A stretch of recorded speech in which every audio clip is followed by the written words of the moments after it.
Next question number 13 చూడండి. A sum of rupees 221 is divided among XYZ such that X gets 52 more than Y gets 26 more than Z.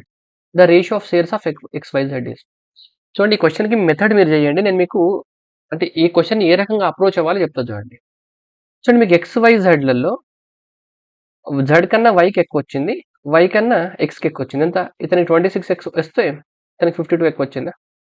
అంటే మీకి share అనేది ఏ రకంగా ఉండాలి? ఈ రకంగా పెరగాలి అంతే కదా! చూడండి మీరు ఫస్ట్ ఆప్షన్ గనుక చూస్తే 3 కన్నా ఇక్కడ 5 పార్ట్స్ ఉంది. అంటే 2 పార్ట్స్ ఎక్కువొచ్చింది అంతేనా? 5 కన్నా 9 ఎంత? 4 పార్ట్స్. చూడండి ఇవి కూడా అదే రేషియోలు ఉన్నాయి. ఇది 1:2 రేషియో కదా! 26 ఉంటే దీనికి డబుల్ ఎక్కువొచ్చింది. ఓకే. ఇది గనుక మీరు అబ్జర్వ్ చేస్తే చూడండి Z కన్నా మీకు Yకి ఎక్కువ రావాలి కదా! Yకి తక్కువ ఉంది. ఇది మా ఆన్సర్ కాదు. క్లియరా? ఓకే. మీకు X ఎక్కువ రావాలి అందరికన్నా. X కన్నా ఇక్కడ Y ఎక్కువ ఉంది. ఇది నా ఆన్సర్ కాదు. క్లియర్? ఇక్కడ చూడండి ఇది ఇంక్రీజింగే ఉంది గానీ 5కి 6కి మధ్య ఇంక్రీజ్ ఎంత ఉందండి? 1 ఇంక్రీజ్ ఉంటే 6కి 10కి ఇంక్రీజ్ ఎంత ఉంది? 4 ఉంది. అంటే ఇక్కడ 1 పెరిగితే ఇక్కడ మీరు 4 పార్ట్స్ పెరగాలి. కానీ అలా లేదు కదా! ఇక్కడ 1 పార్ట్ పెరిగితే ఇక్కడ 2 పార్ట్స్ పెరిగింది. ఇది కూడా మన ఆన్సర్ కాదు. సో, ఈ క్వెషన్‌ని మీరు ఈ రకంగా చూడొచ్చు ఒకసారి.